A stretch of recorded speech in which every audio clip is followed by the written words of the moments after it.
અને કીટોન. એમાં આલ્કોહોલ એટલે કે ROH આલ્કોહોલ સંયોજનોનું ઉમેરણ એટલે કે ઉમેરવા.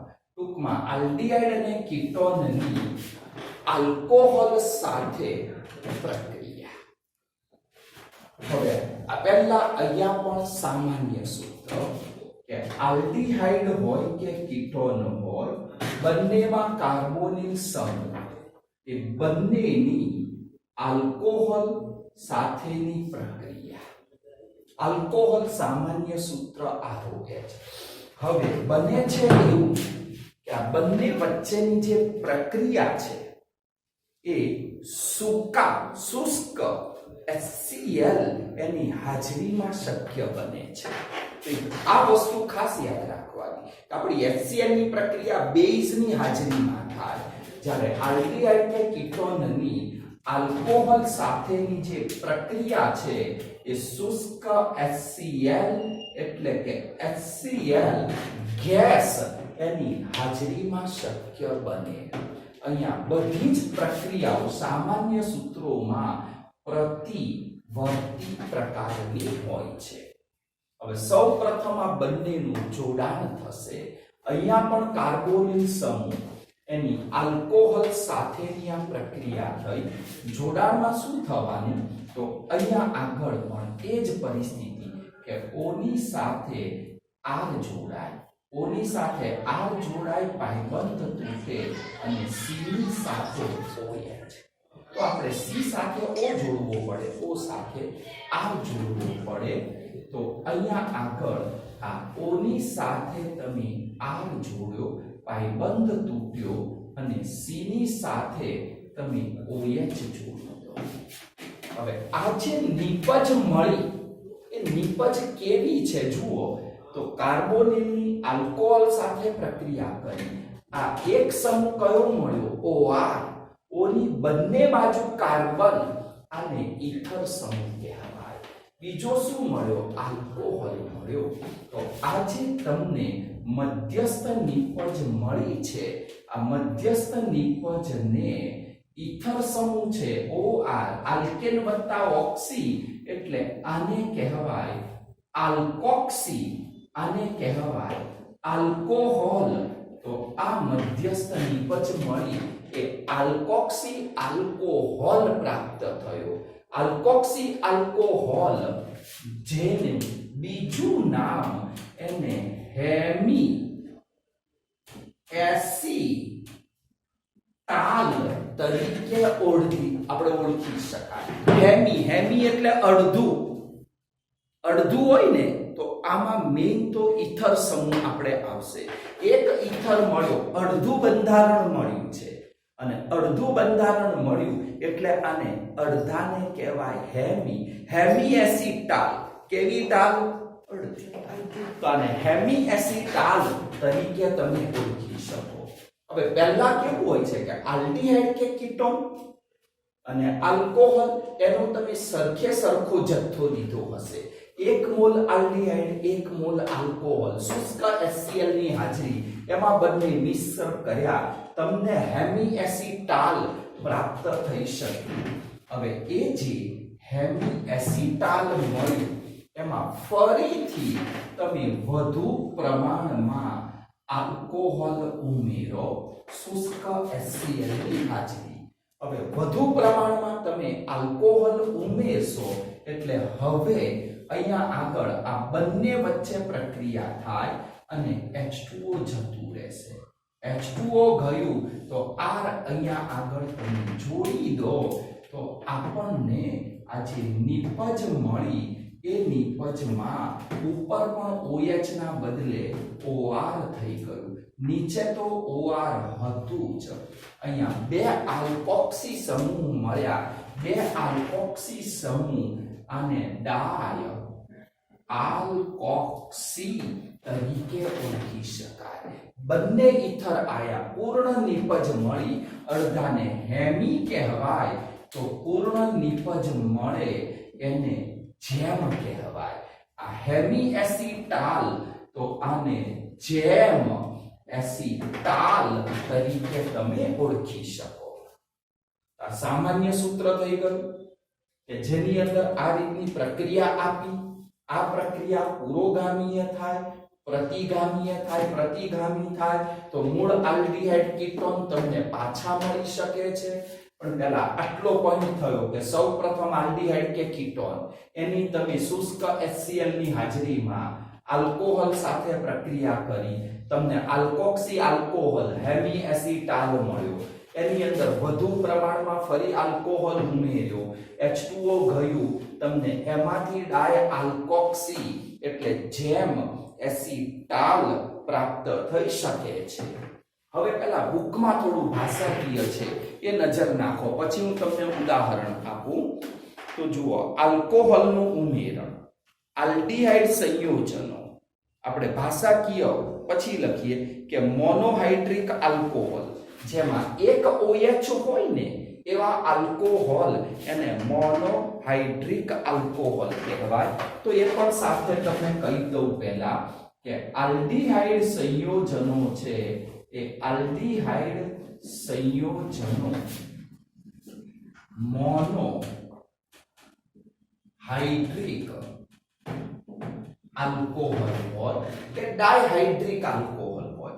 આલ્ડીહાઇડ સંયોજનો તો મોનોહાઇડ્રિક એટલે જેમાં એક OH હોય એને મોનોહાઇડ્રિક આલ્કોહોલ કહેવાય. તો આલ્ડીહાઇડ સંયોજનો મોનોહાઇડ્રિક આલ્કોહોલ સાથે પ્રક્રિયા કરે છે, પરંતુ જે કીટોન છે એ કીટોન આવા મોનોહાઇડ્રિક આલ્કોહોલ સાથે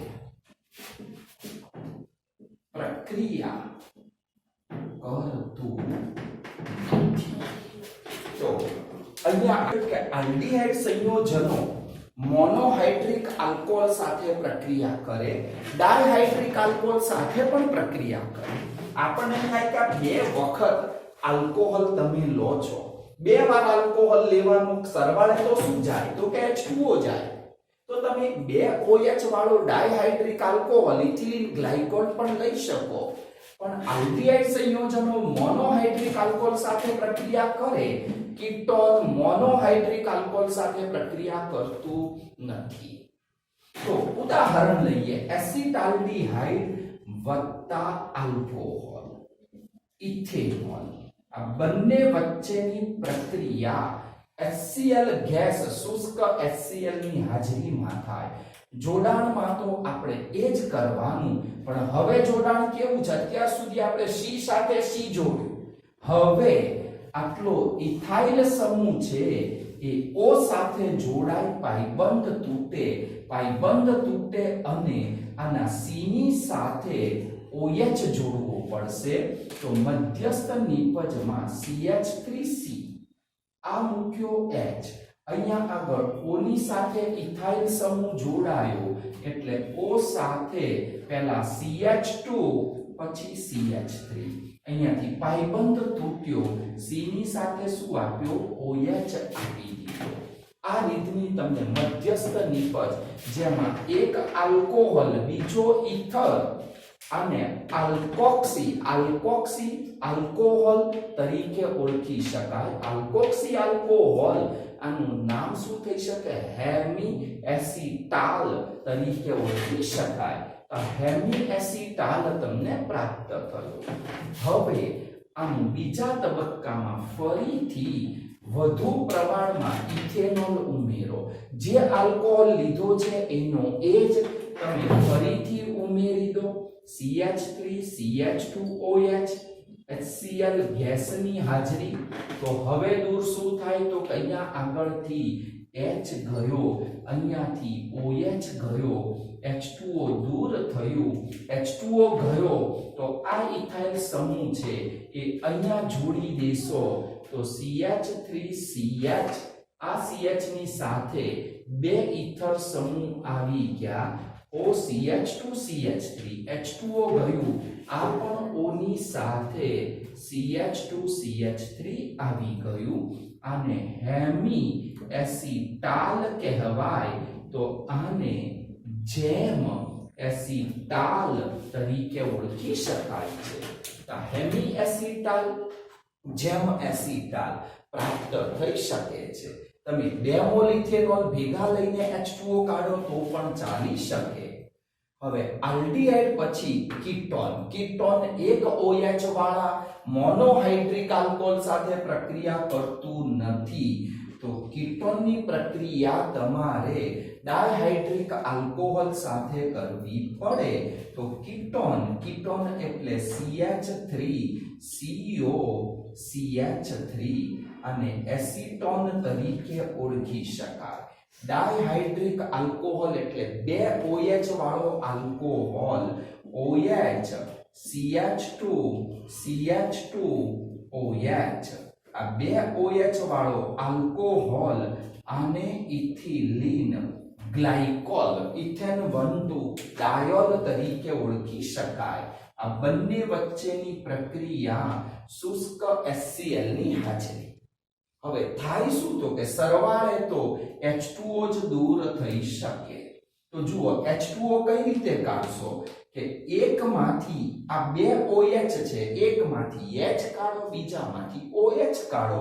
તો ધારો કે અહીંયા આગળથી આપણે OH કાઢીએ, C સાથે O જોડાય, ભાઈબંધ તૂટે અને આ C સાથે આ O જોડાય. H2O ગયું તો O ની સાથે C જોડો અને C ની સાથે O જોડો. તમને ચક્રીય બંધારણ મળવાનું છે કે CH3C અને અહીંયા CH3. આનું જોડાણ અહીંયા કરશો O ની સાથે CH2 તો આ બંધારણમાં O CH2, C ની સાથે O આવ્યો, O સાથે CH2, ત્યાર પછી નીચે લખો CH2, એ CH2 નો આ O થયો અને એ O ની સાથે આ C જોડાઈ ગયો. બંધારણ તમને ચક્રીય પ્રાપ્ત થઈ શક્યું, જેને કહેવામાં આવે ચક્રીય પેલું એસિટાલ કહેવાય. આમાં કીટોન છે અને કીટાલ તરીકે ઓળખી શકાય.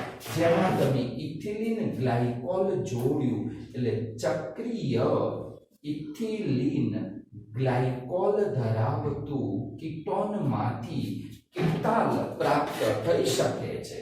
તો આવી રીતે આલ્ડીહાઇડ અને કીટોન એની આલ્કોહોલ સાથેની પ્રક્રિયા થઈ. હવે છેલ્લું વાક્ય અહીંયા એવું પણ લખે કે આ પ્રક્રિયા પ્રતિવર્તી પ્રકારની હોય છે. પ્રતિવર્તી પ્રકારની પ્રક્રિયા હોવાના લીધે તમે આ જ ચક્રીય કે આ જ આલ્કોહોલ એમાં તમે HCl એનું જલીય દ્રાવણ ઉમેરો તો મૂળ આલ્ડીહાઇડ કીટોન તમને પ્રાપ્ત થઈ શકે છે.